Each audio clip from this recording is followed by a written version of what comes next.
Assalamualaikum warahmatullahi wabarakatuh. Selamat pagi adik-adik. Bagaimana kabarnya hari ini? Semoga semuanya tetap diberi kesehatan oleh Allah Subhanahu wa Ta'ala. Amin. Seperti biasa, sebelum kita memulai pembelajaran, mari kita membaca doa bersama-sama terlebih dahulu. Bismillahirrahmanirrahim. Rabbi zidni ilma warzuqni fahma. Amin ya rabbal alamin. Baik, hari ini adakah yang tidak berangkat? Bagaimana? Semuanya berangkat? Alhamdulillah. Rajin-rajin ya semuanya. Sekarang Ibu mau bertanya, adakah yang masih ingat materi pembelajaran minggu lalu? Bagaimana? Iya, betul sekali. Minggu lalu kita belajar tentang toharoh. Ada yang masih ingat toharoh itu apa? Bagaimana? Iya, pintar sekali. Toharoh artinya bersuci. Bersuci dari hadas dan najis. Nah, sekarang adik-adik ada yang tahu materi apa yang akan kita pelajari? Bagaimana? Belum ada yang tahu? Tidak apa-apa. Sebelum kita ke materi pembelajaran, Ibu mau mengajak adik-adik semuanya bernyanyi bersama-sama. Kita akan bernyanyi tepuk macam najis. Bagaimana? Sudah siap semuanya? Sudah tahu liriknya ya? Pintar sekali. Ibu hitung 1 sampai 3, kita mulai bernyanyi ya. Baik. 1, 2, 3. Tepuk macam najis, mukhafafah, najis ringan, mutawasitoh, najis sedang, mughalladoh, najis berat, najis, no, bersih, yes. Hore, tepuk tangan untuk kita semua. Semangat sekali ya hari ini ya. Nah, sampai di sini adik-adik sudah ada yang tahu materi apa yang akan kita pelajari? Ya? Iya, betul sekali. Hari ini kita akan belajar tentang macam-macam najis dan bagaimana cara mensucikannya. Nah, sebelum kita ke materi pembahasan yaitu macam-macam najis, adik-adik sudah ada yang tahu apa itu najis? Baik, belum ada yang tahu? Oke, akan Ibu kasih tahu. Mari kita belajar bersama-sama ya. Yang penting kita semua tetap semangat. Najis menurut bahasa artinya kotor atau sesuatu yang menjijikkan. Sedangkan menurut istilah, najis adalah sesuatu yang kotor atau dianggap kotor oleh syarak sehingga menyebabkan tidak sahnya ibadah.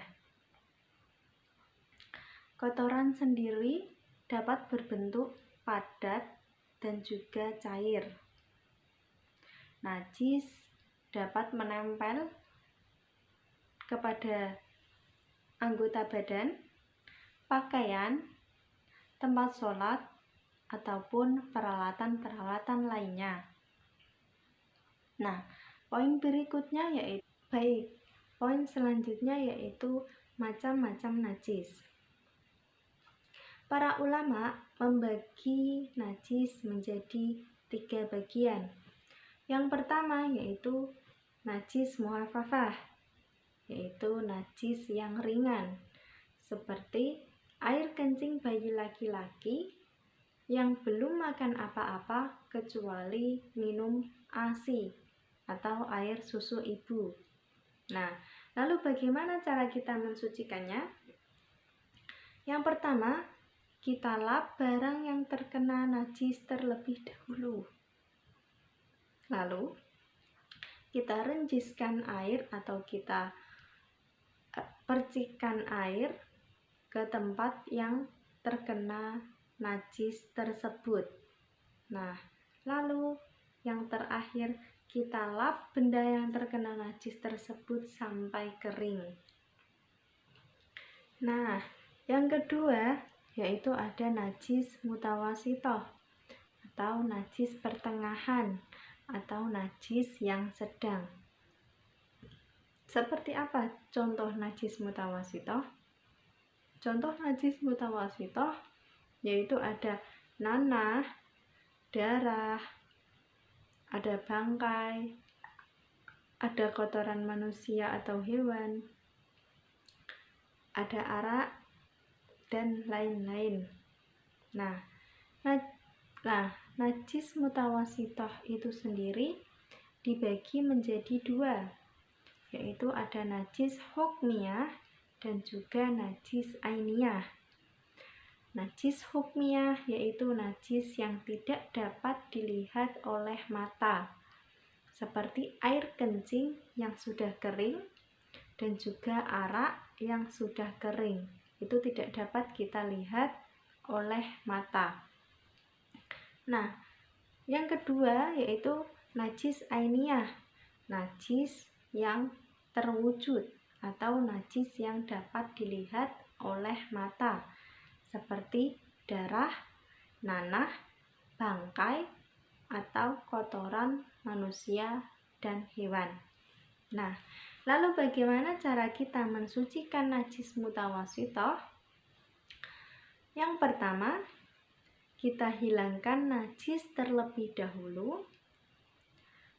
Lalu, kita basuh tempat yang terkena najis dengan air mutlak sehingga hilang bau, rasa, dan juga warnanya. Nah, yang terakhir kita lap benda tersebut sampai kering. Nah, yang terakhir yaitu ada najis mughaladah. Najis mughaladah yaitu najis yang berat. Seperti apa contohnya? Najis mughaladah yaitu najis yang berat seperti anjing, babi, dan juga peranakannya. Baik itu air liurnya, kotorannya, ataupun dagingnya. Semuanya najis. Nah, lalu bagaimana cara kita mensucikan najis mughaladah? Yang pertama, kita hilangkan najis terlebih dahulu. Kita ambil najisnya terlebih dahulu. Lalu yang kedua, kita campur tanah dengan air, lalu kita basuh ke tempat yang terkena najis. Lalu selanjutnya kita basuh menggunakan air sebanyak 6 kali. Ingat ya, 6 kali membasuhnya pakai air. Nah, lalu yang terakhir kita lap tempat tersebut sampai kering. Nah, selanjutnya najis akan hilang dan tempat itu akan bersih. Nah, baik, itu tadi materi yang dapat Ibu sampaikan. Ringkasnya yaitu najis artinya kotor atau menjijikkan, sedangkan najis itu sendiri dibagi menjadi 3, yaitu ada najis mukhafafah, yaitu najis ringan, ada najis mutawasitoh, yaitu najis pertengahan atau najis yang sedang, dan yang terakhir yaitu ada najis mughaladah atau najis yang berat. Nah, Sampai sini, apakah ada pertanyaan? Baik, semuanya sudah paham adik-adik? Baik. Untuk tugas hari ini, kita membuat video praktek cara mensucikan najis mughaladah. Seperti yang sudah Ibu contohkan tadi ya, cara mensucikan najis mughaladah bagaimana. Nah, lalu adik-adik di rumah membuat video praktek cara mensucikan najis mughaladah. Untuk pengumpulan terakhir minggu depan, atau bisa dikirim ke lewat WA Ibu. Bagaimana? Sudah cukup jelas untuk tugasnya? Sudah cukup jelas ya? Baik, alhamdulillah. Nah, itu tadi materi yang dapat Ibu sampaikan. Jangan lupa kita harus selalu belajar cara mensucikan najis supaya ibadah kita diterima oleh Allah Subhanahu wa Ta'ala. Semoga pembelajaran hari ini bermanfaat, dan sampai jumpa ke materi yang akan datang, ke pertemuan yang akan datang. Cukup sekian dari Ibu. Wassalamualaikum warahmatullahi wabarakatuh.